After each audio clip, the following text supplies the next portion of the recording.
Hare Krishna. I welcome all of you to our Bhagavad Gita class. As we all know, the objective of this class is to enable reading of the shlok, to understand the meaning of the shlok, and to help understand the basic philosophy of Gita. Today, we'll start chapter 6, Dhyan Yoga. Before that, we have completed Karma Yoga, Gyan Yoga. We actually learned both. And then today we'll be starting Dhyan Yoga. In Dhyan Yoga, it is basically in 5 sections. It talks about advancing in Ashtanga Yoga, which is Dhyan Yoga. And then we'll be talking about the stages of Ashtanga Yoga and practices, necessity of controlling the mind, destination of unsuccessful yogi, and Bhakti Yoga, the topmost yoga. And then we'll go with the glories of chapter 6 from Padma Purana. Now, before we start, let us summarize quickly what we did in the last class. So we actually were in the last section of the 5th chapter, which talked about how to attain liberation. And the last slok that we read was about peace formula. Yeah. So Krishna says, Bhoktaram yagya tapsam sarva loka maheshwaram suhidam sarvabhutanam gyatva mam shanti michati. So in the last slok of the last chapter, Krishna explained how we can have peace in the entire world. And he gave 3 major pointers. Bhoktaram yagya tapsam. If people understand Gyatva Mam, if people understand me as the beneficiary of all Yagya and Tap, all the sacrifices and austerities that we perform, he is actually the beneficiary of that. And we also learned that why he is the beneficiary, because he is the proprietor of the entire universe. It's like spiritual and material world. He is the entire proprietor. Then we talked about Sarva Loka Maheshwaram. He is the Maheshwaram of all the lokas, right? Then we talked about Suhidam Sarvabhutanam. He is the most dear Suhid, Sakha of all the living entities. And when someone understands this and live by this Gyatva Mam is me, then what will happen? That person will actually achieve peace, right?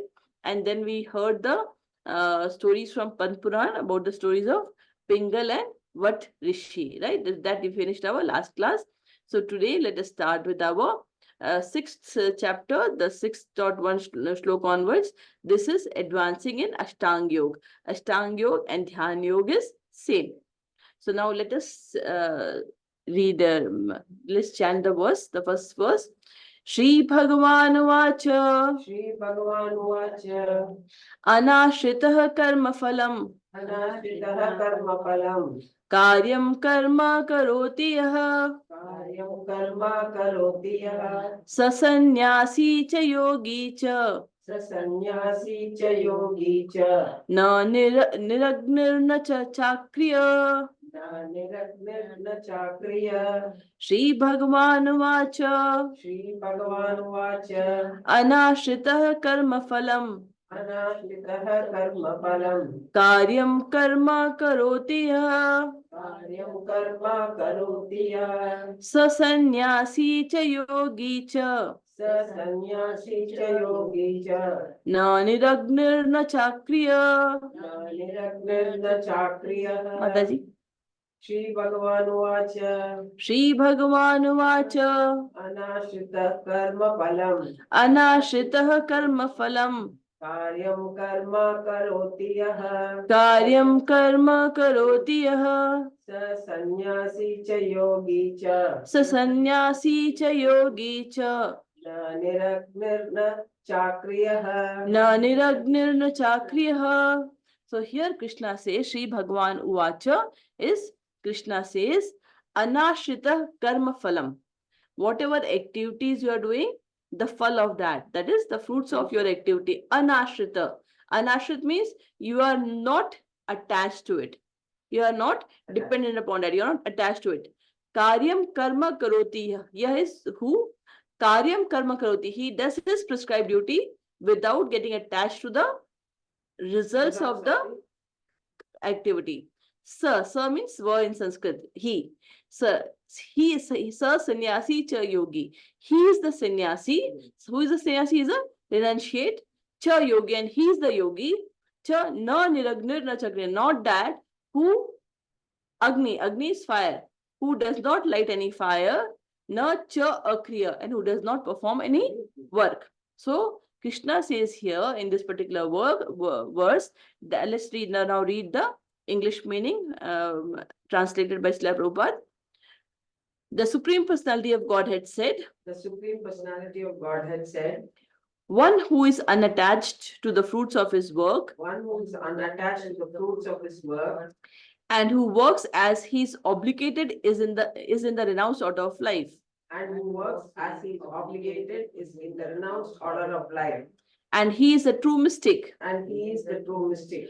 not he Not he who lights no fire who lights no fire and performs no duty. and performs no duty. Yeah. So normally when we say sannyasi, we imagine a person who has left everything and he has gone to Himalayas with a matted lock of hair and wearing an orange robe. That is the feeling that we get. But it is not that he is a sannyasi.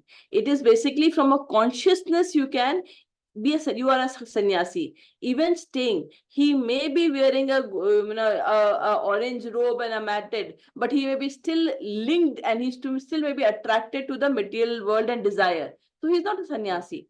So who is a sannyasi is from your consciousness. It's your consciousness.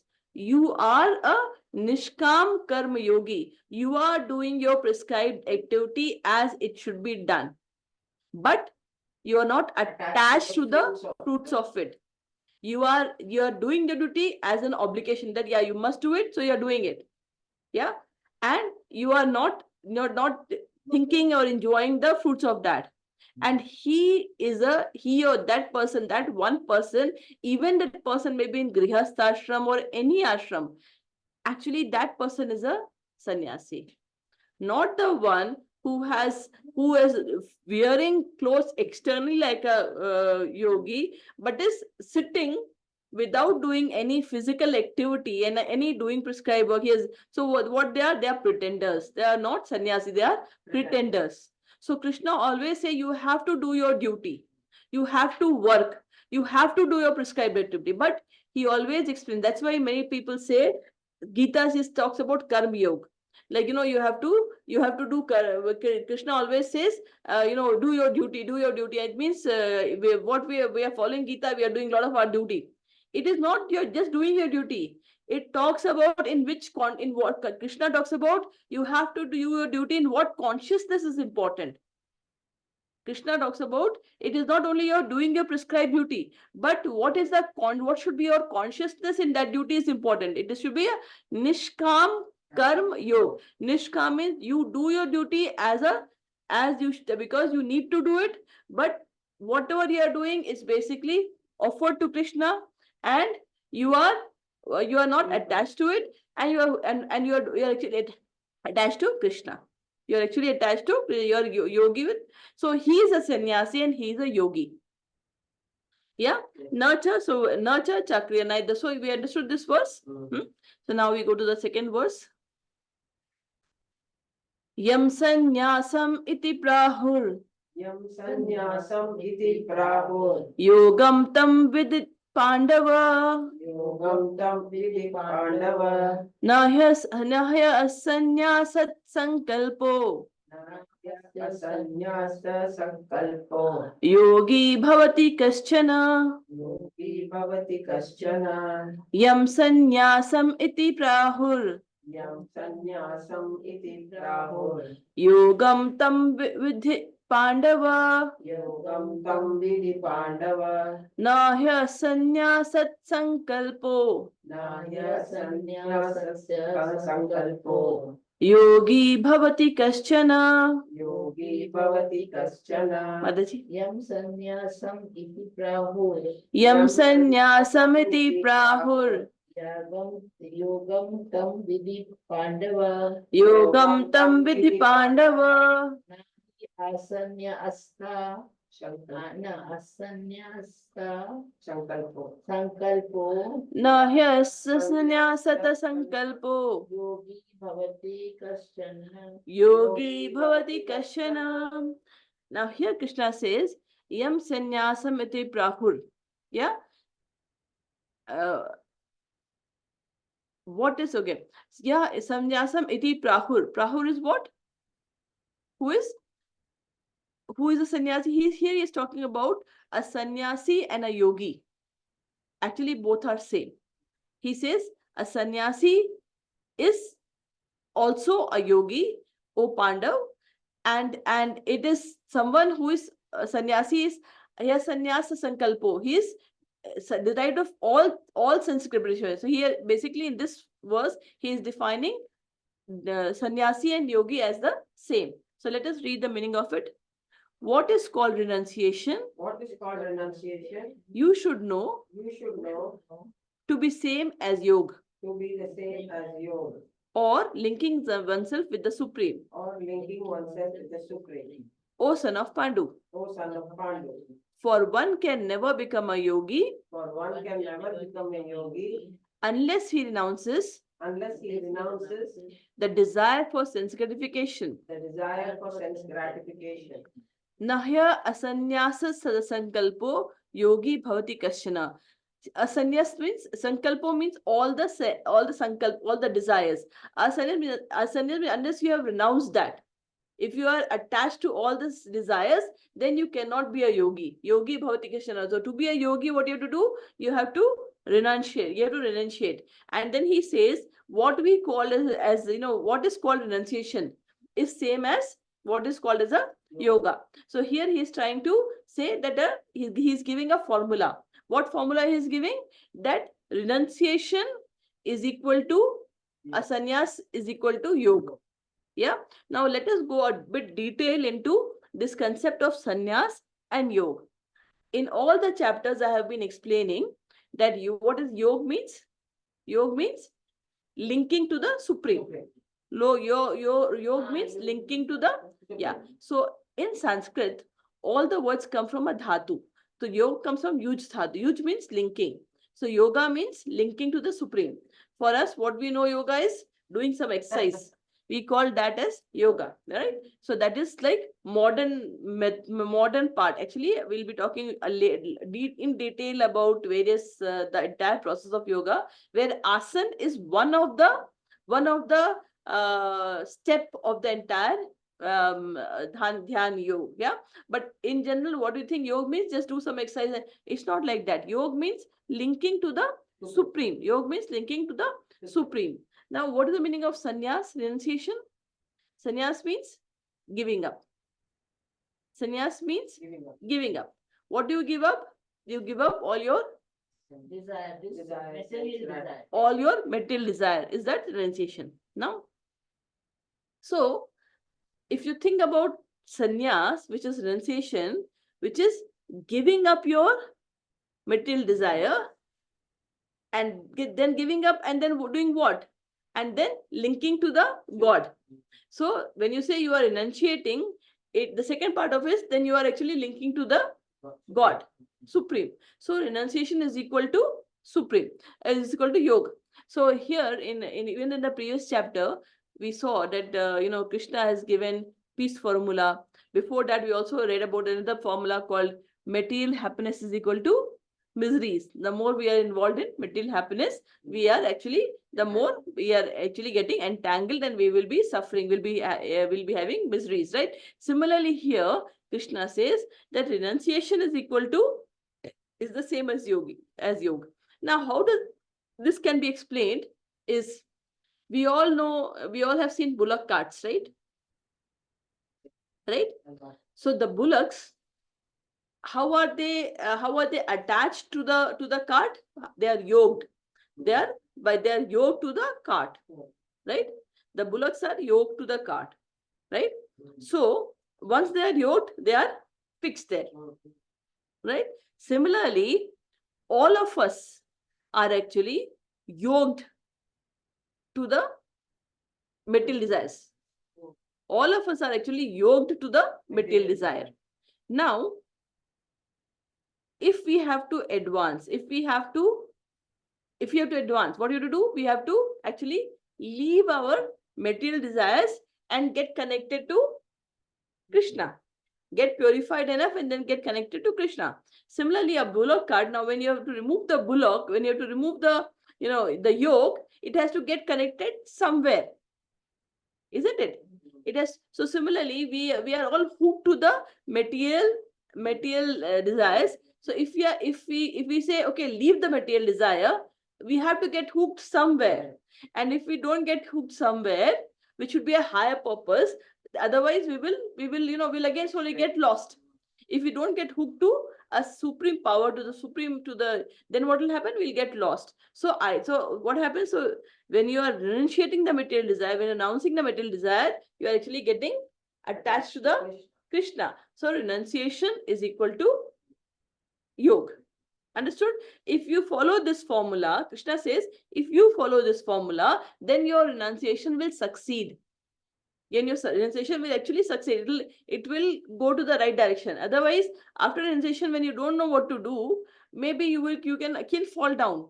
You can again fall down to your mid if you don't know. That's why in one of the shlokas we read earlier, he said sannyasi and karmyogi is better, because an announcer, if he doesn't know what needs to be done, then there's a probability that he'll fall down, because just being in the state, hanging removing the bullock and hanging will not leave for long. You have to get connected to a higher purpose, then only your renunciation will remain saved. Yeah. So here Krishna says the sannyas and yoga are actually equal. Yeah. So now let's go to the next shlok. Arurukshormunir yogam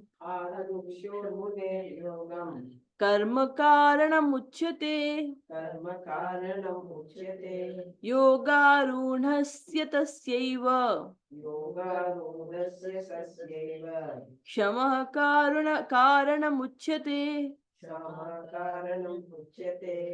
आरुरुक्षोर्मुनेर्योगम् कर्म कारणमुच्यते योगारूढस्य तस्यैव क्षमः कारणमुच्यते माताजी आरुरुक्षोर्मुनेर्योगम् कर्म कारणमुच्यते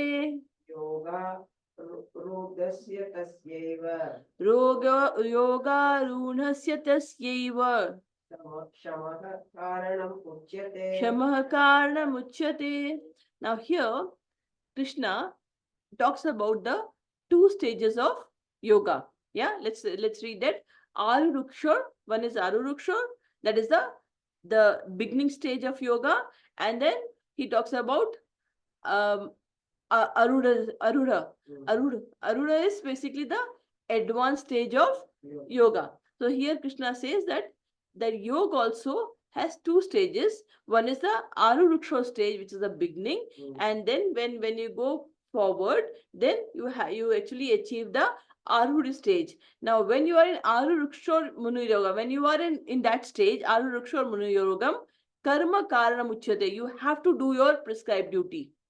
When you are in the nascent stage, when you are in the beginning stage of yoga, you have to, your karma karana muchyate, you have to do your prescribed duty. Yoga runasya, but when you have achieved the advanced stage, you can shama karana muchyate, you can actually leave your prescribed duty for supreme. So let's read the meaning of it. For one who is a neophyte, in the eightfold yoga system, work is said to be the means. And for one who is already elevated in yoga, cessation of all material activities is said to be the means. Yeah. So here Krishna is explaining that anyone in any yoga system that you go, you have to do first, you have to do your prescribed duty. And when you are doing your prescribed duty, then slowly you have to move to Nishkam duty, where you are doing the duty without any expectation of result. Then you have to go to Nishkam Karm Yog, where you are doing your duty without that, but you are dashed to Supreme. So when you do that, you are actually, you're purified enough to go to the next stage.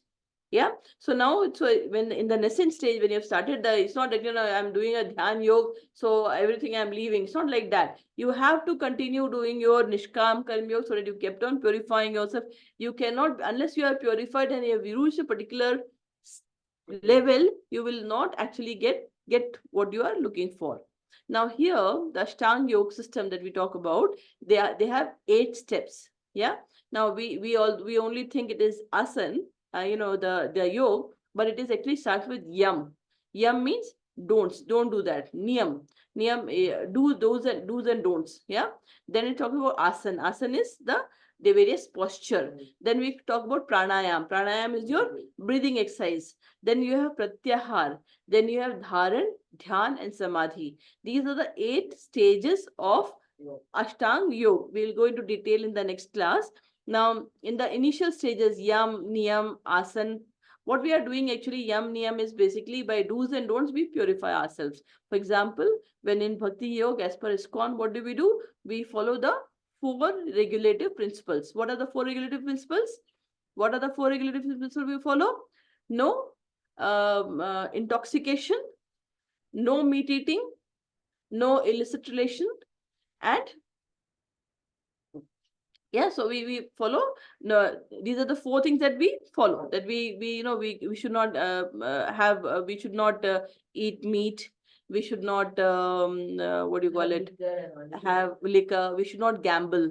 We should not be gambling, and we should not have any illicit sex or relationship. That's what is the 4. So these are the 4 things that we strongly follow in ISKCON as a. So these are the do's and don'ts that we have. So every yoga system has their yam and niyam that needs to be followed.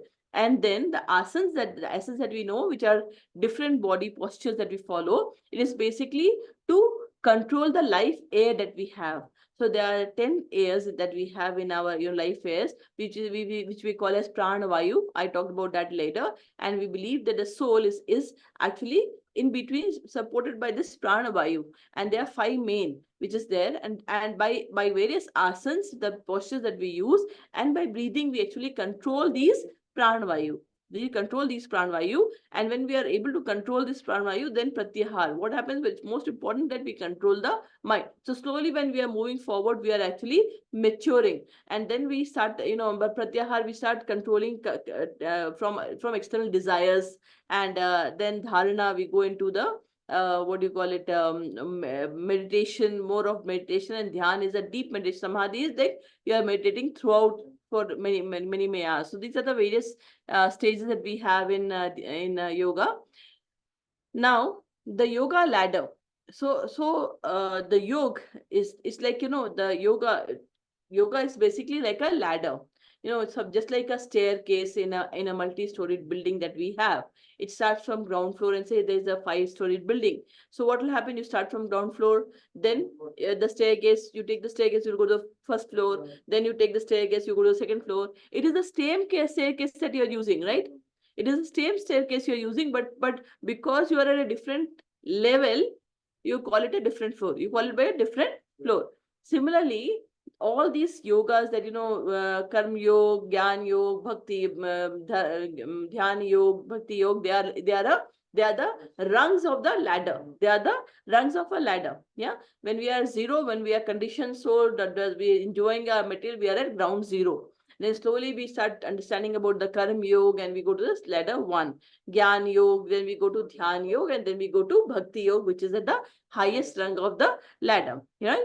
So then in here, when we talk about Ashtanga Yoga, we talk about Samadhi, and we talk about, you're in meditation, and you actually connect to the super soul inside your heart. When you're doing in Dhyan Yoga, how you are actually, where is your focus? Your focus is in the super soul inside your heart. Now, when you are doing a Gyan Yoga, then what you are happening, what you are focusing on?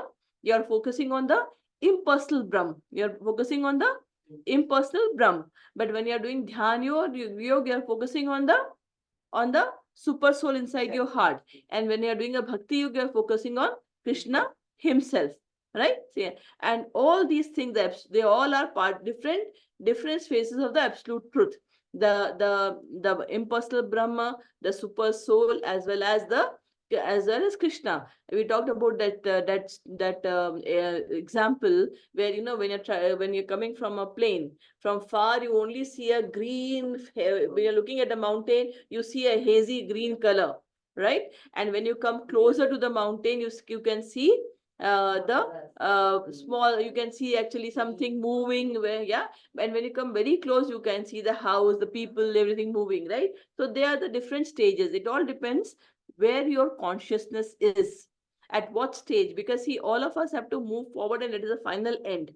It all depends at what stage of life we are in. Accordingly we see. So it is, that's why we have different, we have different we said we have different devta, we have different process, because every human is different, and based upon their stage, their maturity, where they are, they will actually they get connected to that. That is the beauty of our Sanatan Dharma, right? Now we go to the next shlok.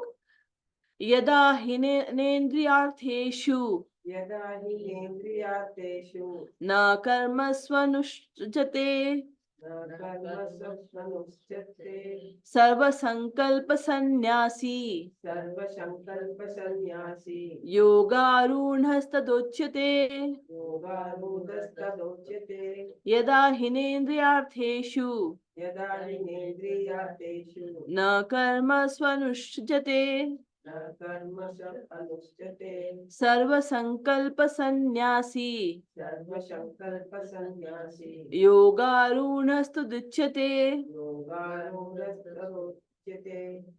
So here Krishna says that he's defining the yoga runa stage, and now he's saying what exactly, who is now achieved the yoga runa stage. That we talked about the previous stage where we got aruruksho, that is the beginning stage, and aruna where we say you have achieved actually aruna stage where you have actually matured. So Krishna says a person is said to be elevated in yoga A person is said to be elevated in yoga when when, having renounced all material desires, having renounced all material desires, he neither acts for sense gratification he neither acts for sense gratification nor engages in fruitive activities. nor engages in fruitive activities. So if you look at the second line, last word, yoga runas taduchyate, is he is called to be a yoga run. He is called a yoga. And who is that person?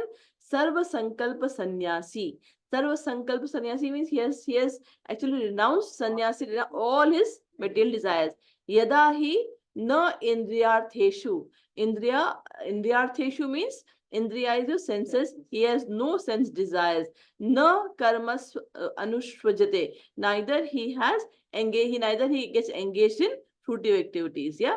So then he has, when he has reached that stage, he has actually in that particular stage is called Aruna stage. Okay. Now we go to the next shlok, which is now here. So this was the first four, was one section where Krishna had defined the two stages of the yogi, and then he had explained that whatever happens, you have to do. Even a yogi has to do the prescribed duty, shkam karm yoga, and sannyas is equal to yoga. That is what we learned in the first four. Now in the fifth and sixth shlok, Krishna is the main purpose of yogi. By all these things, what he's trying to do, he's trying to control the mind, because mind is the most important thing to be controlled. Everything happens by mind. So now Krishna is going to explain about the importance of mind. In yoga system, what you're trying to do by yoga, meditation, breathing, and everything, what you're doing, you're actually controlling your mind. You're controlling your mind, right? The life phase and the mind, right? So here the fifth and sixth shlok that we'll be talking about, reading about, he'll talk about importance of controlling mind. And then the seventh, eighth, ninth shlok that we'll talk about, it will say that those who have controlled the mind, how do they behave? What is their behavior, right? So let's start the fifth shlok. Udharedatmanatmanam Itaredatmanatmanam natmanam avasadayet natmanam pavasadayet atmaiva hyatmano bandhu atmaiva yatmano bandhur atmaiva ripuratmanah atmaiva vipur atmanah uddharet atmanatmanam uddharet atmanatmanam natmanam avasadayet natmanam avasadayet atmaiva atmano bandhur atmaiva atmano bandhur atmaiva ripuratmanah. atmaiva vipur atmanah So let's say uddharet atmanam atmana. Uddhare means deliver. Atmanam atmana. Atmana is here mind. Atmana is the living entity. So what one should do? One should deliver themselves by their mind. Na atmanam avsade. Neither he should degrade yourself. Right? Atmaiva hyatmano bandhur. And the mind is the friend of a conditioned soul, and Atmaiva Ripuratmana. And mind is also the enemy of the soul. Right? Now let's read the meaning of this. One must deliver himself one must deliver himself with the help of his mind with the help of his mind and not degrade himself. and not degrade himself. The mind is the friend of a conditioned soul The mind is a friend of a conditioned soul and his enemy as well. and his enemy as well. So mind is the most important organ to be controlled, because it is mind which has desires. It is the mind which is, if you have controlled it, it is your best friend, and if you have not controlled it, it is your biggest enemy. And why it needs to be controlled? What is the reason? Mind is an instrument, and it is through this instrument we can achieve God. It is through mind we can achieve God. If we have controlled the mind, then we have the power to see the God. And if we let it loose, it is your biggest enemy. It will ensure that you are stuck in the cycle of birth and death. Now here in this shlok, we have used Atma as mind, and Atma also as living entity, right? Yeah, soul. So Atma, based on the context, it can have the meaning of a soul, a mind, or a body. It can be used. So here Atma is basically the mind as well as the soul himself, right? Yeah. So what happens is, it says it's your best friend and it's your biggest enemy. Now imagine if suppose, how is it your biggest friend? It's your enemy. It's the mind. It proves it will No, if you desire and if you do all this thing, that is No, but your it mind. will pull you You down think also. Yeah. And how does it happen? It mind gets all the signals from your sense organs, and it desires. It desires, and because of that, you are actually and you are in the cycle of birth and death because of it desires. So it won't let you cross the material ocean, right? It will not let you cross. So it is your greatest enemy. Because of that, you are not getting the liberation. Because of mind, you are not able to get the liberation. That is why it is your biggest enemy. And why it is your best friend? If you have controlled it, it is the mind. And how it will help you to achieve the God, right? Now let's go to the next shlok.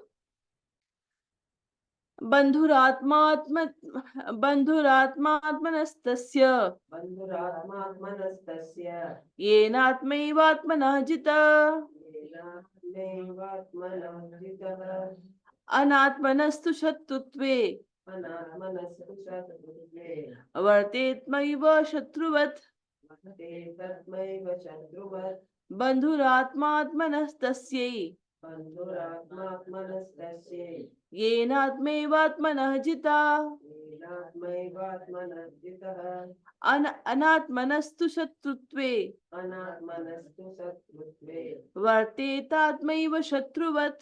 वर्तेतात्मैव शत्रुवत्. For him For him who has conquered the mind, who has conquered the mind is the best of friend. the mind is the best of friends. But for one But for one who has failed to do so, who has failed to do so, his mind will remain the greatest enemy. his mind will remain the greatest enemy. Right? Yeah. So think about a knife. If a child, as a small child, is having a knife in his hand, what can happen? He won't He can cut hurt anything, cut himself, cut something else, and It cannot only hurt himself, he can do anything because he doesn't know how to control the knife.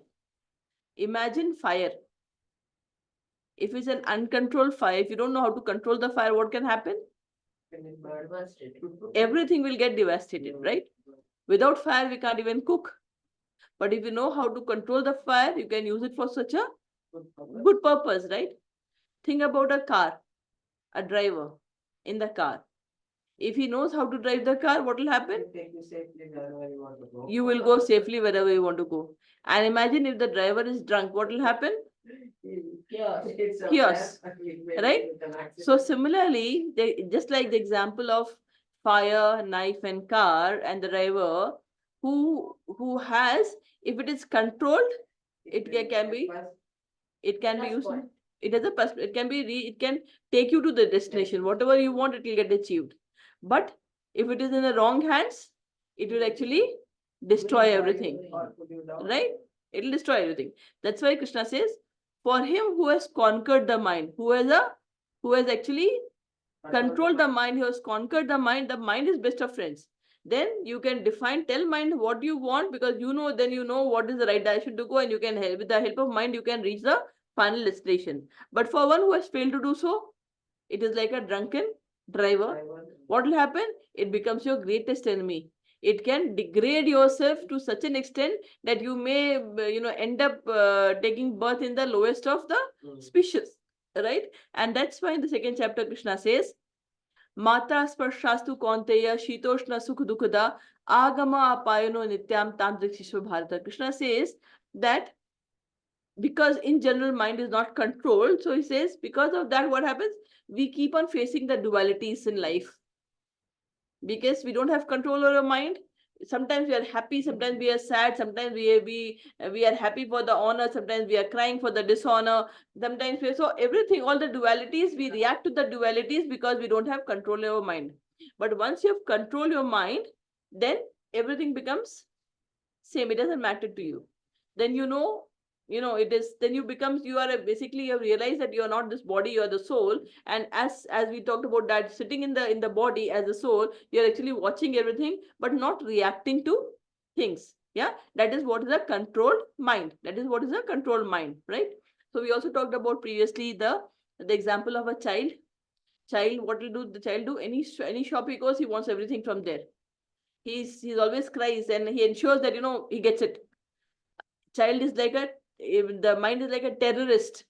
Yeah, he always wants, and he will ensure that he does so much what do you call it, Disturbance and crying. yeah, you will actually finally we will bend down and do what the mind wants if it is not controlled, right?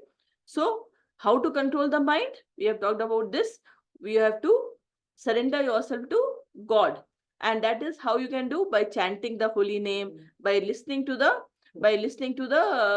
katha, the Krishna katha, and then when you are reading the scriptures, by following these vratas, what finally happens, you slowly start controlling your senses, and by this you purify yourself.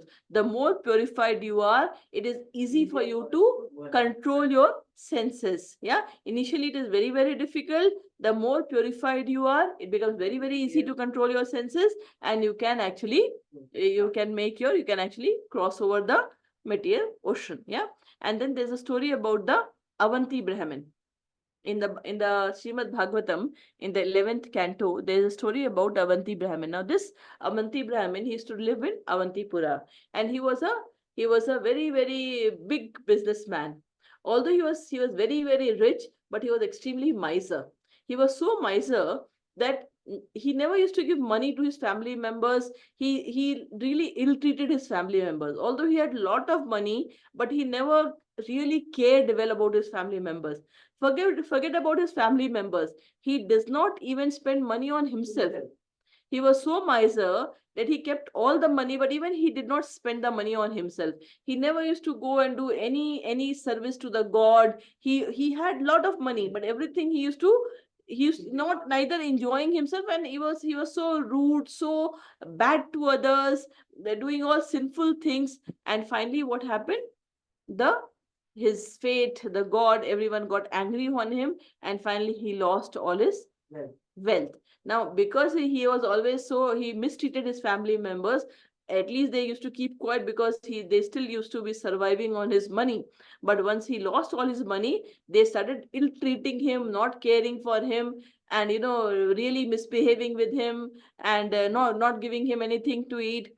But what happened is this Anti Brahmin, he started thinking that somewhere in his old karma, he was probably he was actually a devotee of Lord Hari. So he somewhere started thinking that why is this happening with me? What I have done, let me know what it is. So he said, okay, now because everyone is ill treating, let me go, let me renounce everything and go for sannyas. I'm tired, everyone, and but because he had lived his life so badly, never caring for people, always shouting on people, and never giving anything to people, never giving anything to God, only not even to himself. So whoever met knew him, always like wanted to be away from him. And when he had lost everything, they used to spit on him, beat him. But he, as a sannyasi, ill treat him. As sannyasi, he used to keep quiet, and then when he could not tolerate anymore, he started thinking, why is this happening to me? Why is it to me? Is it because my time is not good? Is it because of my karma? And he started thinking like this in a finally he realized that all thing is because of his mind. All these things are because of the desires that he had is in mind, and which is causing him all the sufferings. So he says, I can't blame my karma, I can't blame anything. It's because of my mind. My mind was never under control, which made me do all these things. And then he decided that from now onwards, the only thing I'm going to do is surrender myself completely to the Supreme Lord and follow the path of all the acharyas that they have done. And he did that, and finally he was able to cross the over the material world, right? So this is the story of Avanti Brahmin. Now this finishes the shlok 5th and 6th, and we go to the next shlok, which is shlok 7th. Now 7th, 8th, and 9th talks about, we have also read these shloks earlier in the last chapter. We had taken these examples. These shloks talks about if someone has control mind, then how does he behave? Now let's read this. जितात्मनः प्रशान्तस्यः परमात्मा समाहितः शीतोष्ण सुख दुःखेषु तथा मानापमानयो. So jit atmana means someone who has, Mataji, I will read again. Jitatmana prashantasya Paramatma samahita Shitoshna sukha dukkheshu Tatha manapamanayo. Mataji. Yeah. जितात्मनः प्रशान्तस्य परमात्मा समाहितः शीतोष्ण सुख दुःखेषु तथा मानापमानयो. Jit atmana. Atmana is mind. Jit means Jita is who's conquered the mind. Prashantasya. Prashant is, Shant is peace. And Prashant is means it is like it is a height of peace. It is so much peace that it's like cannot be measured. Yeah. So someone who has controlled the mind actually has attained the extreme peace. He has attained extreme peace. And Paramatma Samahita, he has achieved the super soul. And then what happens when, so how you will know that this person has actually reached it? Nothing at neither. Nothing. He's out of dualities. He's in sameness. He's in sameness. Neither Sukha dukha mein he doesn't Nothing get will doesn't. affected. He doesn't get affected. Yeah, dual. He's out of the dualities. He's in sameness and equanimity. His mind is in sameness and equanimity. Neither heat or cold, neither honor, dishonor. Yeah, happiness, distress. Yeah. He's in all things, whatever you say, he'll just smile and continue. Because it doesn't matter. It's beyond all these things. Yeah, it doesn't matter. It doesn't get angry. No reaction, because it is that person has very well, that person who has conquered the mind understands very well that I am not this body. I am suffering because of my karma. I am actually soul. My main work is to concentrate on God and help yourself to come out of this material world. So nothing really matters. No happiness, no distress, no happiness. No God. insult, No insult. If we are able to control. Yeah. Yes. So, and you can only control when you have, yeah, you can only control and you can achieve this peace when you are always with soul conscious. soul conscious. And to be so, you're always chanting the glory is, you're always chanting the, your mind is always with the God. You're either chanting the holy name, or you're listening, or you're cooking for the God, or you're working for the God. Not that you don't work. You have to do your prescribed duty. You have to work. You have to earn money. Because if, in the previous shloka, I didn't talk about that. We say, Krishna talks about yukt vairagya. The vairagya, the renunciation that you should have, you should have, it should be yukta vairagya. Not that, no, I am now renouncing it. No.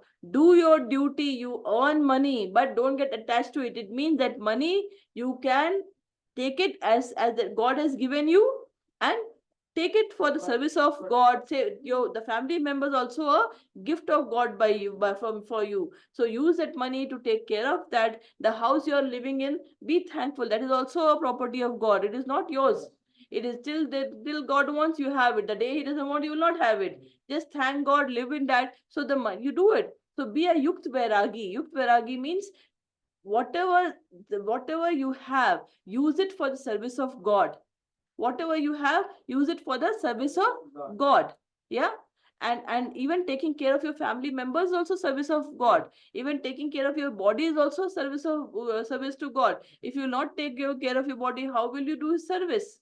So all you have to live the way you want. Just only the consciousness to change, that you're not doing for your self-interest, but you're doing it for Krishna. You're doing it for Krishna. That is called yukt vairagya. That is called, you are enunciated, but in a yukt way. And similarly, there's something called Falgu Vairagya. Falgu Vairagya means, do you know what is Falgu? I heard it, but Acha, Falgu is a river in Gaya. Falgu is a river in Gaya. And why? And the place where, everyone goes to do the final shraddh of their parents or the ancestors. That is a place called Gaya, where the river is called Falgu. The river, if you go to the river, you will not see any water there. You will only see sand there. You will only see sand. But as soon as you put your leg there, you will not be able to stand, because down there is a river. Quicksand. No, there's a water inside, so you'll fall. So it's called Falgu. It is deceptive. So Yukt Vairag is when whatever you have, you are actually connecting, and you're connecting everything to God and living with the God. And Falgu Vairag is when you are, it's like it's like a marriage, marriage. Yeah, it's like marriage. Yeah. So what you are doing is, you have it, but you don't take it. You say, no, I don't want it. Even if you can use it for the God, but you are not using for that is called Falgu Vairagya, right? So this is what is here. Krishna says someone who has controlled the mind will be away from dualities, will be in sameness and equanimity, right? Now we go to the next slok, which is slok number 8. Jnana Vijnana Triptatma Jnana Vijnana Triptatma. Kutastho Vijitendriya. Kutasto Vijitendriya. Yukta Ityuchyate Yogi. Yukta Yuktachyate Yogi. Samaloshta Samakanchana. Samanushtra Samakanchana. So again he talks about again Jnana Vijnana Triptatma. Jnana Vijnana Triptatma. Kutastho Vijitendriya. Kutasto Vijitendriya. Yukta Ityuchyate Yogi. Yukta Ite Yushate Yogi. Samaloshta Samakanchana. Samanushtra Samakanchana. Now Krishna says Jnana Vijnana Tript Atma. Jnana Vijnana is knowledge, and Vijnana is realization of that knowledge. Someone, the Atma, which has had knowledge and has also realized it, then what will happen? And has Vijitendriya and has also conquered their Indriya senses. Such Yukta, such yogi, what happens? For them, Sama Loshta Sama Kanchana. Sama means same. Loshta means pebbles, and Kanchan means gold. So for such a yogi who has got the knowledge and who is self-realized, for them gold and pebbles are same. Yeah. So Mataji, repeat first. Same slok, no? Ha. Jnana Vijnana Triptatma. Jnana Vijnana Triptatma. Kutosto Vijitendra Kriya. Kutastho Vijitendriya. Yukta iti uchate yogi. Yukta Ityuchyate Yogi. Samalostra sama kanchana. Samaloshta Samakanchanaha. Now let's read the meaning. A person is said to be established in self-realization Person is said to be established in self-realization and is called a yogi and is called a yogi when he is fully satisfied by the virtue of acquired knowledge when he is fully satisfied by the virtue of acquired knowledge and realization. and realization. Such a person is situated in transcendence Such a person is situated in transcendence and is self-controlled. and is self-controlled. He sees everything, He sees everything, whether it be pebbles, whether it be pebbles, stone, stones, or gold, or gold, the same. as the same. He has very well understood that no attraction, Materialism. totally detachment from the material World. world, right? For him, Kanchan, gold, as well as stones are Stones are all the same. same. Okay. Now we go to the last shlok, which is 9th shlok. Suhin mitrarya yudasinam Sura Mitra dasina madhyastha dveshya bandhushu Adhyastha Dveshya Bandhusu sadhushvapi cha papeshu Sadhushvapi cha Papeshu samabuddhir vivishyate. Samabuddhir Vishishyate Suhin mitrarya sina Subran Mitrari Sudasina madhyastha dveshya bandhushu Madhyastha Dveshya Bandhusu sadhushvapi cha papeshu Sadhishva Apicha Papeshu sambuddhi vishishyate. Samabuddhir Vishishyate Yeah, Mataji. Sukramitrari Udasina Suhin mitra udasina Madhyastha Dveshya Bandhusu madhyastha veshya bandhushu Sadhush Apicha Papeshu sadhushvapi cha papeshu Samabuddhir Vishishyate samabuddhir vishishyate. So here Krishna says finally a person is considered still further advanced A person is considered still further advanced when he regards honest well-wisher, when he regards honest well-wishers, affectionate benefactors, affectionate benefactors, the neutral, the neutral, mediators, mediators, the envious, the envious, the friends the friends and enemies, and enemies, the pious and the sinners, and the pious and the sinners, all with an equal mind. all with an equal. So he is wearing a spiritual specs. The vision of that person is a spiritual vision.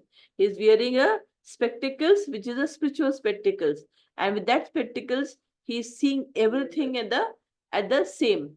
Whether it is a so he remember in one of the shlok that we read last talked about that who is a pandit who is able to see a Brahmin, a elephant, a dog, a cow, everything with the equal vision. Similarly, this person is going to see all, whether he's a sinner, is seeing with the equal vision. He is not judging them, but seeing everyone with the equal vision, knowing that yeah, all of them have super soul in their heart, and it is only their body, the karma, that is working, and I don't have to, get influenced. He's totally detached from them. So with this, I'll close today's class. Let's chant if you have any questions, please you can WhatsApp to me, or you can put it here. I'll definitely answer. Let's chant the Maha Mantra 3 times and end the class. Hare Krishna, Hare Krishna, Krishna Krishna, Hare Hare, Hare Rama, Hare Rama, Rama Rama, Hare Hare. Hare Krishna, Hare Krishna, Krishna Krishna, Hare Hare, Hare Rama, Hare Rama, Rama Rama, Hare Hare. Hare Krishna, Hare Krishna, Krishna Krishna, Hare Hare, Hare Rama, Hare Rama, Rama Rama, Hare Hare. Hare Krishna.